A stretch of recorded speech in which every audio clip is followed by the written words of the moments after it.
दोस्तों नमस्कार, मैं हूं शीतला तिवारी। दोस्तों आपने देखा कि यूजीसी का विरोध करने के लिए लोग पहुंच गए दिल्ली। और दिल्ली में आपने देखा कि दिल्ली में किस तरीके से लोगों को घसीट घसीट करके जो है उसको बाद उनकी गिरफ्तारी हुई। हालांकि लाठी चार्ज नहीं हुआ, यानी लाठी से पिटाई तो जो है नहीं हुई, लेकिन आप यह मान के चलिए कि जो है इस बार जो सरकार है उसको कहीं ना कहीं यूजीसी के आंदोलन को लेकर के सवर्णों ने एक बार हिलाने की कोशिश की है। अब आप समझ लीजिए कि इसमें जो जो दो चेहरे अहम रहे, आनंद स्वरूप यानी काली सेना वाले, और उसके बाद दूसरे जुगुल किशोर तिवारी, यानी यह भी आप जानते हैं कि डीआईजी होकर के रिटायर हुए हैं। यह दोनों लोग जो है चर्चित चेहरा है।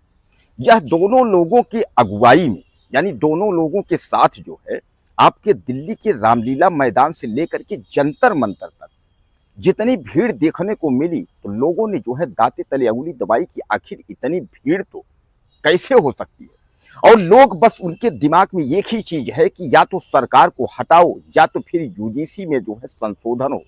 दोस्तों सबसे बड़ा सवाल ये है कि यूजीसी कानून का विरोध नहीं है, कानून जो है कोई दिक्कत नहीं, लेकिन यूजीसी में जो चीज है उसका विरोध है। जो चीज मतलब जो नियम इन्होंने यूजीसी 2026 में लाया है। अब आप समझ लीजिए 2026 का मतलब, यानी इस नियम में विशेष पॉइंट आप समझ लीजिएगा कि इसमें जो है एससी एसटी ओबीसी को जो है प्राथमिकता दी गई है। खासकर एससी एसटी को जो है प्राथमिकता दी गई है। अगर सामान्य घर का लड़का अगर वह जो है किसी भी तरीके से जो है अगर वह शिकायत में फंसता है एससी एसटी के जाल में, तो आप समझ लीजिए कि बिना जांच पड़ताल के उसको जेल हो जाएगी। और बाद में जांच पड़ताल में अगर यह साबित होता है कि एससी एसटी वाला लड़का गलत किया है तो भी उसको कुछ नहीं होगा।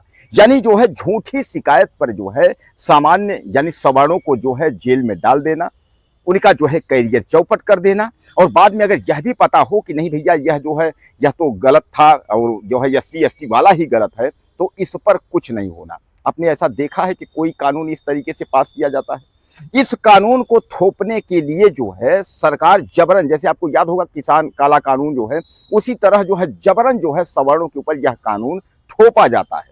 लेकिन अगर हम इस समय सवर्णों की बात कर लें या तमाम जो लोगों की बात कर लें, सबके मुंह में जो है वह एक तरीके से समझिए दही जमा है, कोई बोलने को तैयार नहीं है।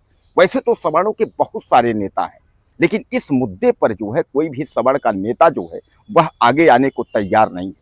वहीं अगर हम मनोज तिवारी की अगर बात कर ले, जो कि एक बीजेपी के चर्चित चेहरे हैं, अक्सर जो है वह बयान देते रहते हैं। उन्होंने साफ तौर पे कह दिया है कि यह जो है बीजेपी यानी नरेंद्र मोदी नहीं, यह एक विभाग ने लागू किया है। अब आप समझ सकते हैं, यानी कहने का तात्पर्य यह है कि कोई जो छात्र समुदाय है वह यह कह रहा है कि सरकार को जो है इस सरकार का बहिष्कार करो, इस सरकार को हटाओ। अब कुल मिलाकर के आपने देखा कि जो रामलीला मैदान वहां परमिशन नहीं दिया गया, जंतर मंतर की भी स्थिति आपने देखा दोनों जगह की। हालांकि पहले जो है शुरू में ही जब दिल्ली के लिए लोगों को निकलना था तो जितने भी सवर्ण के नेता थे उनको हाउस अरेस्ट कर लिया गया। कोई नेता जो है वह घर से निकल नहीं पाया। फिर भी जो है लोग अपनी प्रदर्शन जो है अपना जो है ज्यादा से ज्यादा जो है वहां पहुंचने की यानी भीड़ इकट्ठा करने की लोग कोशिश किए, लेकिन वहां भी जो है तमाम जो है जो झड़प हुआ वो उस तरीके से हुआ प्रदर्शन करने के दौरान। तो अब कहने का तात्पर्य फिर जो है अगली एक तारीख दी गई है वह 8 मार्च को दी गई है। कहा यह जा रहा है कि 8 मार्च को फिर जो है रामलीला मैदान और जंतर मंतर तरफ जो है लोग जो है पहुंचेंगे। तो क्या 8 मार्च को जो है एक बार फिर इन लोगों को सफलता मिल सकती है, यानी सवर्ण जो है वहां पहुंच सकते हैं, या फिर इसी तरीके का जो है कार्यक्रम होता रहेगा? लेकिन आप समझ लीजिए सबसे बड़ा सवाल इसमें यह है कि अगर 13 तारीख को अगर तारीख दी गई है, अगर कोर्ट का अगर तारीख है, तो उसके पहले जो है जो यह आंदोलन हो रहा है यह क्यों हो रहा है? यानी इसका मतलब यह है कि जो लोग आंदोलन कर रहे हैं वैसा तो नहीं है बेवकूफ है, सब बुद्धिजीवी वर्ग है। इसका मतलब उनको यह पता है कि इस पर जो है कुछ होना नहीं है। यानी कोर्ट ने जो रोक लगाया है तो कोर्ट ने केवल रोक लगाया है, बाकी कोर्ट ने जो है उसको खत्म नहीं किया है। अब इस पर क्या सरकार जबरन जो है यह कानून थोपना चाहती है, और थोपने के बाद में जो है चुनाव के रैलियों में जो है मंच पर जो है ताली पीट करके जो है जो बड़े साहब लोग हैं वह कहेंगे कि देखिए मैंने वो ओबीसी के लिए मैंने ये कर दिया वो कर दिया। अब लोगों का यह कहना है सवर्णों का कि जो 10% का आरक्षण है ईडब्ल्यूएस वह भी हमको नहीं चाहिए, लेकिन इस तरह का जो थोपा जा रहा है, जो कॉलेजों कैंपसों में जो नियम लाया जा रहा है, यह हमें जो है बर्दाश्त नहीं है। तो दोस्तों कुल मिलाकर के आप समझ लीजिए इस सरकार के दिमाग में यह हो गया है कि ये जो सवर्ण हैं इनसे कोई मतलब नहीं है। ओबीसी और एसटी एससी अगर थामे रहेंगे तो उसके बाद क्या है, सरकार हमारी फिक्स रहेगी। आपको याद होगा किसी बिहार के एक मंत्री ने यह बात कही थी कि हमको सवर्णों के वोट से हम नहीं जीतते हैं, हम तो ओबीसी और एससी एसटी के वोट से जीतते हैं। तो कहने का तात्पर्य ये कहीं ना कहीं जो है अब सवर्णों को एक कमजोर समझा जा रहा है, या ये समझा जा रहा है कि सवर्णों के वोट बैंक या जो भी है उसकी कम है। इस पर जो है नरेंद्र मोदी कुछ बोल रहे हैं, पीएम मोदी भी चुप्पी साधे हैं। अगर योगी आदित्यनाथ उत्तर प्रदेश के जो है सनातनी की हम बात करें, वह भी चुप्पी साधे हैं। और इसी बीच में जो है आप देख रहे हैं कि एक आंदोलन चल रहा है, वह जो है शंकराचार्य का। शंकराचार्य भी 11 तारीख को पहुंच रहे हैं लखनऊ। वह जो है राष्ट्रमाता राज्य माता गंगा जो है गौ माता को लेकर के जो है गौ माता को राज्य माता राष्ट्रमाता का दर्जा दिलाने के लिए वह भी लड़ रहे हैं। उनके ऊपर भी तमाम तरह तरह के आरोप लग रहे हैं। वो जो कोई बोल रहा है हमारा नाक काटे ले रहे हैं, कोई बोल रहा है कुछ जो आरोप लगाना, जो आशुतोषी ब्रह्मचारी है वो आरोप लगा रहा है। तो कहने का तात्पर्य ये है कि इस वक्त जो लड़ाई जिस तरीके से चल रही है, तो क्या यह लड़ाई जो है 2029 के लिए इनको जो है सफलता दिलाएगी? अगर यूपी की बात करें तो 2027 में क्या एक बार फिर बीजेपी को सीट दिलाएगी? क्योंकि जिस तरह से जो है यह सवर्ण नाराज है और योगी आदित्यनाथ जो है ताल ठोक रहे हैं, तो क्या एक बार जो है बीजेपी फिर तीसरी बार जो है उत्तर प्रदेश में विजय होगी, या तीसरी बार जो है फिर विपक्ष को अखिलेश यादव को मौका मिलेगा? यानी सवाल यहाँ बहुत सारे हैं, लेकिन इस पर जो है सबकी चुप्पी है।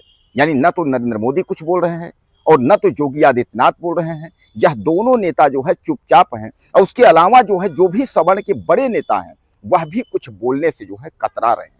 तो जैसा मैं आपको बताया कि जुगल किशोर तिवारी जो डीआईजी पर से रिटायर हुए हैं, वह और आनंद स्वरूप, यानी यह दोनों लोग जो है इस आंदोलन में जो है शामिल थे, लेकिन जो है कुछ खास जो है इसका उद्देश्य नहीं निकला।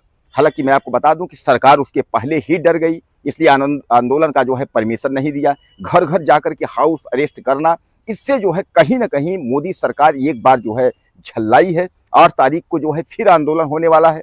लोग यह कह रहे हैं कि 13 तारीख के कोर्ट के फैसले के बाद बृहद आंदोलन होगा। यानी कहने का तात्पर्य यह है कि जब तक यूजीसी 2026 वापस नहीं होता तो हम लोग जो है शांत बैठेंगे नहीं। अब दोस्तों क्या लगता है कि यूजीसी कानून वापस होगा या यूजीसी कानून वापस नहीं होगा? बीजेपी सरकार जो है यूजीसी कानून के तहत एक बार जो है पाताल में चली जाएगी, वापस फिर बनवास चली जाएगी, या बीजेपी सरकार जो है यूजीसी कानून के जरिए जो है एक बार फिर पूर्ण बहुमत में 2029 का चुनाव जीतेगी और उत्तर प्रदेश में 2027 का चुनाव जीतेगी? यानी बहुत सारे सवाल हैं। अब इन सवालों का जवाब जो है वह आपको देना है। ज़्यादा से ज़्यादा आप मुझे कमेंट करें और चैनल को सब्सक्राइब करें। वीडियो में फिर